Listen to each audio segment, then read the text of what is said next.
하나님의 말씀은 사도행전 1장 8절 말씀 봅니다. 오직 성령이 너희에게 임하시면 너희가 권능을 받고 예루살렘과 온 유대와 사마리아와 땅끝까지 이르러 내 증인이 되리라 하시니라. 아멘. 요즘 우리 교회가 제일 중점을 두고 기도하는 기도 제목이 있는데 그것은 바로 성령을 부어달라는 기도 제목입니다. 그래서 우리가 이 새벽 기도할 때마다 새벽 기도에 나오는 사람들과 더불어 늘 날마다 기도합니다. 하나님, 우리에게 성령 부어 주옵소서. 또 우리 저기 이렇게 벽에도 말세에 성령을 부어 주리니 자녀들은 예언하고 청년들은 환상 보고 늙은이들은 꿈을 꾼다는 저걸 하나님의 약속으로 세워놓고 우리가 기도하고 있어요. 또 금요일 기도회마다 하나님께서 우리에게 각 사람에게 또 교회도 성령 부어주시기를 이렇게 기도합니다. 그러면 여러분, 성령 부어주면 무슨 일이 일어나길래 이렇게 성령 부어주시기를 위해서 간절히 기도하느냐? 여러분, 성령을 부어주시면 놀라운 일들이 엄청나게 많이 일어납니다. 제일 먼저는 성령 부어주시면요, 사해바다 같은 죽은 사람의 심령도 다시 생명받아 살아나는 역사가 일어난다는 거예요. 예수의 복음을 듣고 예수를 믿고 거듭나고 새 생명 얻는 그런 역사가 일어나죠. 또 뿐만 아니라 성령이 부어지면 마른 뼈 같은 심령도 다시 살아나고 회복되고 부흥의 역사가 일어난다는 거예요. 그러니까 성령 부어지기만 하면 열심을 잃어버린 사람, 지치고 낙심한 사람, 그런 사람의 심령도 다시 한번 회복이 되어서 능력 있는 큰 군대와 같은 그런 모습이 된다는 거죠. 또 성령 부어지면 우리의 메말라버린 그런 삶이 풍성한 삶으로 변화됩니다. 늘 염려, 근심, 걱정, 두려움, 불안 속에 살던 사람이 이제는 주님이 주신 기쁨과 은혜와 감사로 가득한 그런 삶의 변화가 일어나는 거예요. 또 뿐만 아니라 성령 부어주시면 우리의 죄 많은 인생이 이제는 정말 거룩한 삶으로 바뀌는 거예요. 성령께서 충만케 하시면 성령의 9가지 열매들이 맺혀서 사랑과 희락과 화평과 오래 참음과 자비와 양성과 충성과 온유의 질제 열면서 우리의 삶도 변하고 인격도 거룩한 모습으로 바뀌게 된다는 거예요. 또 뿐만 아니라 성령 부어주시면 우리 삶의 목표와 삶의 이 의미가 달라지는 거예요. 그 전까지는 내 자신을 위해서 잘 먹고 잘 살기 위해서 세상의 성공을 위해서 그렇게 살아가려는 사람이 이제는 주님을 위하여 살아가고자 하는 삶의 목표와 방향이 달라진다라는 거예요. 뿐만 아니라 또 더 중요한 사실이 하나 있는데 성령이 부어지면 바로 능력과 권능을 받는다라는 거예요. 오늘 우리가 읽은 말씀에 뭐라 그랬어요? 오직 성령이 너희에게 임하시면 너희가 권능을 받는다 그랬잖아요. 권능을 받는다는 거예요. 또 누가복음 24장 49절에 이렇게 말씀하십니다. 내가 내 아버지께서 약속하신 것을 너희에게 보내리니 너희는 위로부터 능력으로 입혀질 때까지 이 성에 머물라. 여기 하나님께서 약속하신 것, 이게 뭐냐면 성령이거든요. 성령을 너에게 보내리니 그러면 어떻게 된다? 위로부터 능력으로 입혀진다. 그렇게 말씀하고 있잖아요. 그러니까 성령이 부어지면 능력과 권능이 생겨난다는 거예요. 그런데 이 능력과 권능이란 것은 우리말로는 다른 말로 되어 있지만은 원어로는 같은 말이에요. 디나미스. 이 디나미스라는 헬라에서부터 뒤에 다른 말들이 파생되는데 바로 영어에 우리가 잘 아는 다이내믹하다 그 말, 또 그리고 다이나마이트 이런 영어 단어들이 이 디나미스라는 것에서 나와요. 여러분, 다이나마이트가 어떤 겁니까? 막 그냥 큰 바위나 돌덩이도 팡 하고 깨트리면 박살이 나잖아요. 바로 돌과 바위까지도 깨트려버리는 그런 엄청난 능력이 바로 디나미스 거기에서 나온다는 거예요. 바로 우리가 하나님의 성령을 부음을 받고 성령으로 충만해지면 바로 위로부터 주시는 이 능력과 권능으로 충만해지는 거예요. 그래서 우리가 성령의 은혜를 사모하고 성령 충만을 기도해야 된다라는 거예요. 그러면 이렇게 권능과 능력을 받으면 그다음 뭐 하느냐 이거예요. 뭐 하느냐? 바로 오늘 본문에 뭐라고 되어 있습니까? 너희에게 성령이 임하시면 너희가 권능을 받고 그다음은 예루살렘과 온 유대와 사마리아와 땅끝까지 이르러 내 증인이 되리라. 바로 주님의 복음 전하는 자가 된다라는 거예요. 여기에 더구나 되어라 이렇게 말씀하시는 게 아니고 된다 이렇게 말씀하고 있죠. 바로 성령의 기름 부음하고 성령의 충만하면 첫째는 복음 증거하는 것이 내 사명이 되고 삶의 목적이 돼요. 또 그리고 성령이 충만하면 복음 증거할 수 있는 힘과 능력을 얻게 된다는 거예요. 그래서 나가서 담대히 복음 전하는 사람이 된다라는 거예요. 하나님께서는 바로 우리에게 성령을 보여주시는데 그 가장 중요한 이유 중에 하나가 바로 우리에게 복음 전하게 하기 위해서 능력 받아서 담대하게 복음을 전할 수 있도록 바로 성령을 부어주신다라는 거예요. 바로 복음 전하라고. 그러면 왜 우리가 꼭 복음을 전해야 될까요?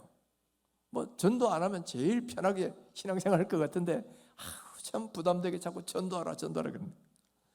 왜냐하면 복음을 듣고 구원받는 것은 우리 하나님의 가장 간절한 소망이기 때문에 그렇습니다.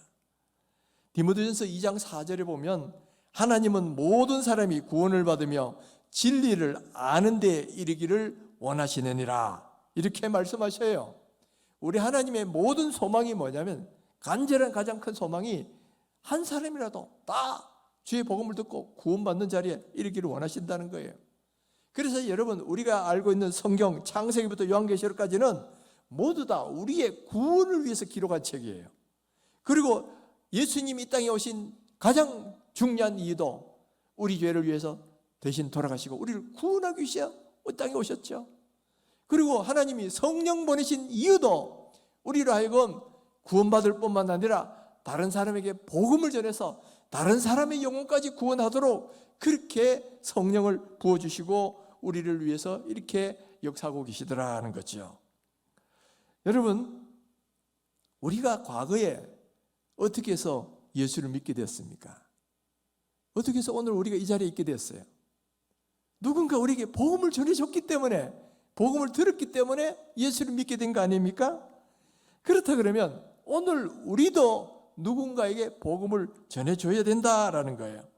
바로 우리 하나님의 제1의 관심이 한 영혼이라도 구원받기를 원하는 게 우리 주님의 제일 큰 관심이고 한 영혼이라도 오면 천국에서는 잔치를 연다 그러셨는데 정말 그 간절한 소망, 이 소망을 우리가 감당하는 증인 되기 위해서 하나님께서 우리에게 성령 부어주신다는 거예요. 그런데 여러분 우리가 전하지 않으면 그런 구원받는 일이 일어날 수가 없어요. 누군가 복음을 전해준 일이 있으니까 오늘 이렇게 믿게 됐다는 거예요. 로마서 10장 14절이 이렇게 말씀하시죠. 그런즉 그들이 믿지 않은 일을 어찌 부르리요? 듣지도 못한 일을 어찌 믿으리요? 전파하는 자가 없이 어찌 들으리요? 전파하는 사람도 없는데 어찌 듣고 듣지도 못했는데 어찌 믿게 되겠느냐 이 말이에요. 그러니까 이 연쇄사슬의 제일 출발점이 뭐냐면 누군가 전해야 듣게 되고 들었다 보면 믿음이 생기고 그러다 보면 구원의 역사가 일어난다는 거죠. 여러분 한번 보세요. 누군가 예루살렘에서 저 소아시아와 유럽 대륙에 복음을 전했기 때문에 복음이 그들까지 확장이 됐잖아요. 또 누군가가 저 미국 대륙까지 가서 복음을 전했기 때문에 또 미국 대륙이 복음화됐어요. 또 누군가가 또 우리나라에 와서 복음을 전해줬기 때문에 우리나라에 복음이 들어왔고 또 누군가가 나에게 복음을 전해줬기 때문에 오늘 이 자리에 우리가 예수 믿고 구원받을 수 있도록 그렇게 되었다라는 거예요. 그러니까 여러분 우리는 누군가에게 복음에 빚진 사람이에요. 그분이 나에게 복음을 전해줬기 때문에 오늘 우리가 구원받을 수 있다면 이제 우리가 그 빚을 갚아야 되는데 그 빚은 우리에게 전해진 그분들에게 갚는 게 아니고 아직도 예수를 알지 못하는 사람들에게 복음을 전함으로써 이 빚을 갚는 거예요. 그래서 우리는 복음에 빚진 자다. 사도 바울은 그렇게 말씀하고 계시잖아요. 우리가 복음을 받았으니까 이제 우리도 복음을 전해줘야 된다. 이것이 바로 오늘날 우리에게 주시는 말씀이에요. 예수님께서는 마지막 승천하실 때 마지막 명령을 주셨는데 보통 가장 중요한 것을 유언으로 남기잖아요. 부모님도 돌아가실 때 가장 중요한 것을 유언으로 남기는 것처럼 예수님도 우리에게 가장 중요한 것을 유언으로 남기셨는데 그것이 뭐냐면 가서 모든 민족으로 제자 삼으라. 또 땅끝까지 이르러 내 증인이 되리라. 바로 이 말씀을 우리에게 해주셨다는 거예요. 그러니까 복음 증거의 사명은 바로 가장 교회가 감당해야 될 중요한 사명이다. 그래서 이 명령을 그래서 예수님의 지상명령이라고 그럽니다. 지상명령이라는 건 가장 중요한 최고의 명령, 그런 소리예요. 예수님이 우리에게 말씀하신 내용도 많고 또 우리에게 주신 사명도 많지만은 복음 증거의 사명이란 말로 가장 중요한 그런 사명이다라는 거예요. 그래서 우리 교회가 존재하는 한 복음 증거하는 일은 계속적으로 끝까지 감당해야 됩니다. 여러분, 공부가 없는 학교는 학교가 아니지요. 치료가 없는 병원은 병원이 아닌 거예요. 마찬가지로 복음 증거가 없는 교회는 교회가 아니다라는 거예요. 교회의 본질은 바로 복음 증거예요. 전도와 선교, 이것이 바로 교회가 감당해야 될 가장 중요한 사명이다라는 거예요. 그런데 오늘 본문을 보면 복음을 전하는 순서를 말씀하고 있는 것을 봅니다. 먼저 예루살렘과 그랬어요. 그리고 온 유대와 사마리아와 땅끝까지 증인이 되리라 그랬죠. 이것은 어떤 시간적 순서를 의미하는 건 아니에요. 먼저 예루살렘 다 전하고 그 다음에 또 온 유대를 다 전하고 그리고 그 다음에 사마리아를 다 전하고 나서 그대야 그 다음에 땅끝까지 전하라. 만약 그랬다면 지금도 아직도 예루살렘도 전도 다 못했을 수 있어요. 오늘 복음 이까지 안 전해줄 수 있단 말이에요. 그러니까 이 말은 어떤 시간적 순서라기보다는 우리가 전도해야 될 영역을 가리키는 것이고 논리적 순서다 이렇게 볼 수 있어요. 그래서 여러분 일단은 우리가 살고 있는 이 지역을 먼저 복음화해야 되겠죠. 그리고 또 좀 더 멀리 또 그리고 그 다음 저 멀리까지 그렇게 복음을 전해라는 이야기예요. 여러분 유대 지역은 어떤 지역입니까? 예루살렘과 온 유대는 그 이스라엘 민족의 동족들이 살고 있는 그런 지역이에요. 그리고 사마리아는 어떤 곳입니까? 과거 북쪽 이스라엘이 이 아수르에게 멸망당했을 때 아수르가 혼혈 정책을 썼습니다. 그래서 다른 나라 이방인들을 이곳에 이주시켰다가 혼혈이 되도록 만들었어요. 그런 사람이 사마리아인인데 그런 사람이 살고 있는 지역이 사마리아 지역이란 말이에요. 그리고 땅끝은 문자 그대로 이방인들이 살고 있는 지역이죠. 그러니까 이 예루살렘과 온 유대와 사마리아와 땅끝이라는 것은 한편으로 보면 인종적으로는 보면 우리 동족들에게도 전하고 또 이방인들에게도 전하는 모든 민족이 전하는 그런 말씀이기도 하고 지역적으로는 우리가 살고 있는 이 지역부터 또 조금 더 먼 지역 그리고 마지막에는 저 땅끝까지 저 먼 지역까지도 다 복음을 증거하라는 그런 명령의 말씀이다라는 거예요. 오늘 한번 주님이 말씀하신 이 명령을 따라서 우리는 이 일을 얼마나 잘하고 있는가 한번 좀 돌아보시면 좋겠어요. 자, 첫째는 예루살렘과 그렇게 말했는데 오늘 우리 교회의 예루살렘은 어디겠어요? 바로 우리가 살고 있는 이 지역을 의미하는 거예요. 당장 좁게는 뭐 대림동 일대를 이야기하고 좀 더 넓게는 서울과 수도권 지역 이거 다 우리 여기 경기도 사시는 분도 있고 서울 사시는 분도 있으니까 다 이게 우리가 살고 있는 지역이에요. 그러니까 예루살렘을 전하라 복음하라는 것은 우리가 살고 있는 지역을 복음하라는 건데 근데 우리가 한번 돌아보십시다. 우리 교회는 얼마나 우리 지역 사회를 복음하기 위해서 열심히 노력을 하고 있습니까? 이런 면에서 보면 좀 부끄러운 것이 좀 많아요. 그래도 과거 우리가 두 날개를 할 때는 뭐 열린 모임도 하고 행복 축제도 하고 막 전도하는 걸 굉장히 힘을 썼어요. 그러다가 너무 힘들어요. 그래가지고 조금 그걸 쉬었더니만 이 전도 열기가 좀 식기 시작하는 거예요. 그러다가 코로나 시대가 되면서 완전히 그것마저도 중단해버려가 지금까지 지금 우리가 왔는데, 그러나 여러분 이제는 다시 이 사명을 회복해야 된다는 거예요. 원래 우리 교회 표어가 뭡니까? 회복의 은혜를 주옵소서라는 거거든요. 이제는 코로나도 이제 끝나가니까 다시 코로나 이전으로 회복하기를 원한다는 겁니다. 예배도 회복하고 각종 모임도 회복하고 또 열심도 회복하고 은혜도 회복하고 사랑도 회복하고 또 봉사도 회복하고 그리고 전도도 회복해야 된다라는 거예요.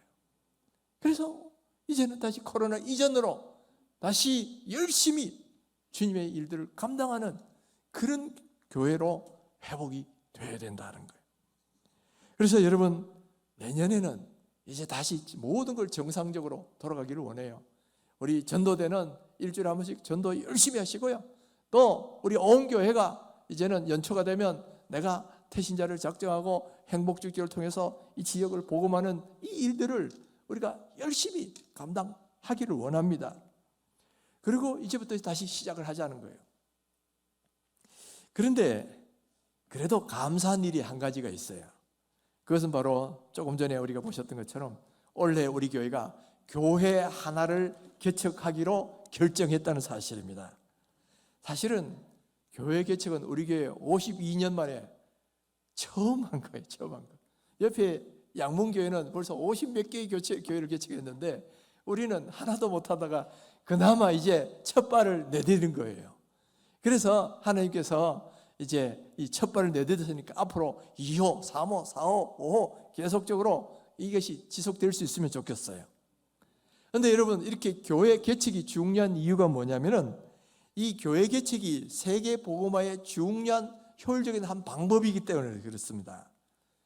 미국에 팀 켈러라는 목사님이 있는데 이분이 센터 처치라는 책을 쓰셨어요. 그 책을 보면 복음 전하는데 효과적인 방법이 뭐냐면은 교회 개척이라는 거예요. 특별히 이분은 도시 선교를 굉장히 강조하셨는데 전 세계 인구의 50% 이상이 다 도시에 몰려 있다는 거예요. 그래서 도시에 있는 사람들을 복음을 전하려면 교회를 개척해서 도시에다가 교회를 또 개척해서 그들로 하여금 교회 복음을 열심히 전해서 그래서 세계 복음화를 효율적으로 전할 수 있다라는 거죠. 저희들은 원래 그래도 이렇게 교회를 하나 지금 개척을 하게 되는데 우리는 직접 그걸 하지 않는다라도 이 개척교회를 후원할 때 또 그걸 통해서도 간접적으로도 이 복음을 전할 수 있는 거죠. 먼저는 우리 자신도 뭐 남한테 남만 하려 그러면 안 되고 우리도 지역사회를 열심히 복음을 전해야 됩니다. 그러면서 또 교회를 개척하면서 그 교회로 하여금 또 이렇게 복음을 전할 수 있도록 그렇게 하는 것이 또 우리가 간접적으로도 복음 전할 수 있는 그런 길이다라는 거죠. 여러분 이제 우리가 교회 개척도 새로 발을 내딛었으니까 또 우리가 직접 복음 전하는 이 일도 열심히 한번 해보십시다. 그래서 내년에는 이 지역사회를 주님께 돌아가는 이 일에 쓰임받는 귀한 교회가 되시기를 주님의 이름으로 축원합니다. 두 번째는 온 유대와 그랬어요. 온 유대는 우리식으로 하면 우리 민족이 살고 있는 이 남한 지역을 우리가 유대라고 볼 수가 있어요. 우리는 온 유대를 복음하려면 이 온 전국을 다니면서 복음을 전해야 되는데 현실적으로 여러분 어디 다른 지역에 가서 복음을 전하러 간다 이게 참 쉽지 않습니다. 그런데 우리가 온 전국을 복음할 수 있는 방법이 하나 있는데 그건 뭐냐면은 이미 전국에 세워진 그 교회들을 도와서 그분들로 하여금 그 지역을 복음하도록 하는 거예요. 지금 우리나라는 저 시골 구석까지 교회가 없는 곳이 거의 없어요. 다 교회가 세워져 있습니다. 그런데 문제는 뭐냐면은 다 연세 드신 노인들만 몇 명 앉아가지고 다 이러니까 이 제대로 목회자 사례도 못하는 거예요. 그러니까 그런 어려운 교회들이 제가 알고 있는 고향교회도 참 많이 있는 걸 보았어요. 그런데 우리가 직접 가서 그 지역에 가서 복음을 전하지 못한다면 거기 이미 교회가 세워져 있잖아요. 그리고 그분들에게 재정적으로 후원하고 기도로 도와서 그분들로 하여금 그 지역을 복음화하도록 하는 거예요. 이렇게 하면 우리가 온 유대, 이 나라와 민족에게도 복음을 전할 수 있지 않겠느냐라는 거예요. 그래서 여러분, 우리 교회가 이 농촌교회를 좀 많이 도왔으면 좋겠어요. 어촌교회도 포함되죠. 왜 그러냐면은 과거 70년대, 80년대에 농촌에서 자꾸 도시로 그래서 농촌에 있는 분들이 도시로 많이 모여들었어요. 그래서 시골교회 있던 분들이 다 도시교회로 와가지고 도시교회가 부흥을 한 거예요. 우리 당장 여기만 해도 저 시골에 그런 데서 올라와서 지금 여기서 신앙생활 하신 분들 많이 계시잖아요. 그렇게 본다면 우리는 저 시골교회에 빚진 사람들이에요. 그분들이 올라와서 이렇게 도시교회가 부흥한 거니까 이거 우리는 그 시골교회에 빚을 지고 있는 거예요. 그러니까 여러분, 우리가 또한 그들을 도와야 할 때다라는 거예요. 그래서 경제적으로 돕고 그들을 기도로 돕고 해서 그 지역이 비록 이제 숫자가 적지만은 계속적으로 지역 복음을 할 수 있도록 우리가 그렇게 도와야 된다는 거예요. 지금 우리 교회는 전도회별로 대략 한 10여 개 교회를 지금 돕고 있죠. 근데 어떤 전도회는 회원 숫자가 적어서 아이고 너무 힘들어요 이런 전도회도 있긴 있더라고요. 그래도 여러분, 우리가 할 수만 있다면 이렇게 좀 더 힘을 내어서 이런 시골에 있는 교회들도 더 많이 돕자는 거예요. 우리 교회도 시골에 있는 성도들이 와서 이렇게 교회를 채우고 있다면 우리 교회도 그런 교회를 도와서 계속적으로 그 지역의 복음을 전할 수 있도록 우리가 도와야 된다라는 거예요. 여러분, 오늘 우리가 바로 그들을 이렇게 재정적으로 지원하고 기도로 도우면서 바로 여전히 각 지역을 복음화할 수가 있어요. 그래서 여러분, 힘들더라도 조금 더 힘을 내셔서 우리가 다른 저 시골에 있는 교회들 잘 도왔으면 좋겠어요. 또 더 많이 도울 수 있으면 더 좋겠습니다. 그리고 세 번째는 뭐예요? 사마리아와 그랬어요. 우리 나라의 사마리아는 어딜까 생각해 보면 저 북한 지역이라고 말할 수 있습니다. 북한 지역은 같은 동포들이지만은 벌써 70년 이상 다른 체제에 살다 보니까 문화적으로나 상당히 이질적인 존재로 점점 벌어져 가고 있어요. 더구나 더 문제는 뭐냐면은 저 북한 지역은 종교의 자유가 전혀 없습니다. 예수 믿다가 잡히기만 하면 그야말로 사형을 당하거나 아니면 저 요독 수용소 같은 수용소에 보내져 가지고 강제로 그냥 노동형을 당하고 그렇게 핍박을 당하고 있다는 거죠. 그러니까 우리가 저 북한을 위해서도 기도하고 북한이 복음화되도록 그렇게 노력을 해야 되는데, 지금 우리 민족의 가장 큰 소명은, 수건은 통일입니다. 그것도 적화 통일이 아니고요, 자유통일, 자유민주주의로 통일돼야 됩니다. 그래야 그들이 마음껏 주님을 예배할 수 있는 날이 오는 거지요. 또 우리 한국교회의 가장 큰 기도 제목도 뭐냐면은 복음 통일, 북한의 복음 통일이에요. 한때 동방의 예루살렘이라고 그럴 정도로 평양과 저 북한 지역은 복음이 왕성했던 곳이에요. 그런데 우리 한국교회가 우상숭배라고 신사참배란 그런 죄 때문에 지금 저렇게 남북이 분단되고 북한이 공산화돼가지고 아픔을 겪고 있는데, 우리는 다시금 복음으로 통일되는 그날을 위해서 간절히 기도해야 됩니다. 그래서 지금 북한 핵위기, 미사일 위기 이런 것 자체가 없어지려면 남북이 통일돼가지고 특별히 복음이 그들 가운데 들어가서 그들 가운데 정말 예수 믿고 구원받고 또 거기도 교회가 서고 하나님을 예배하는 그런 날이 와야 되지요. 하나님께서 특별히 저에게 이 북한 복음에 대한 많은 이 비전과 사명을 주셨어요. 그래서 제가 우리 성도님들과 함께 시간만 나면 이 나라와 민족을 위해서 기도하고 북한을 위해서 기도하고 있잖아요.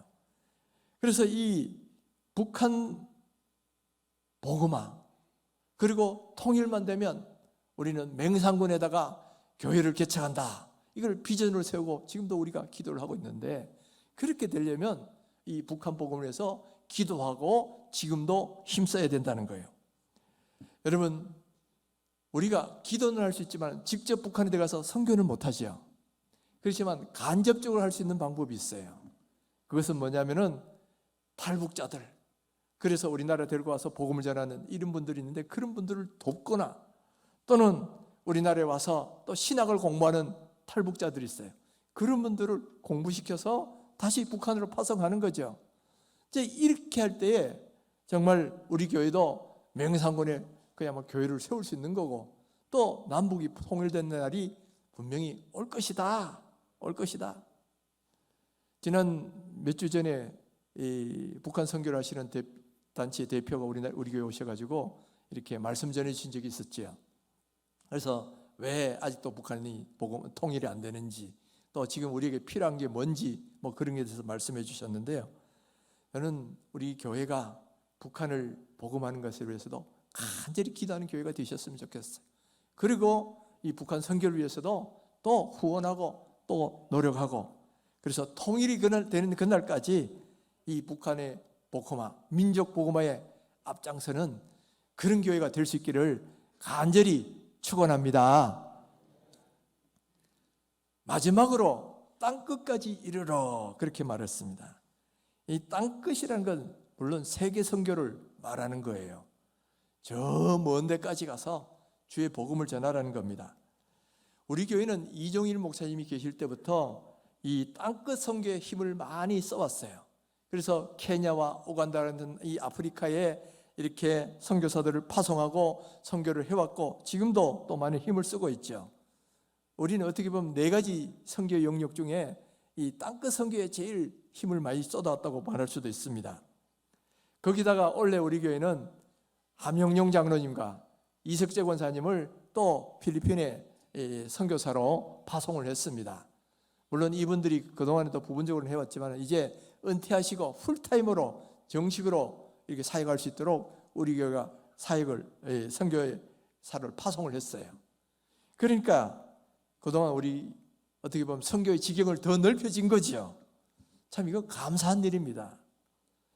사실은 지난 몇 년 동안 우리 교회는 참 어려움이 많았습니다. 이 코로나 때문에 성도들도 떨어지고 재정적인 어려움도 옛날보다는 또 넉넉하지 못하는 그런 상황이 됐지요.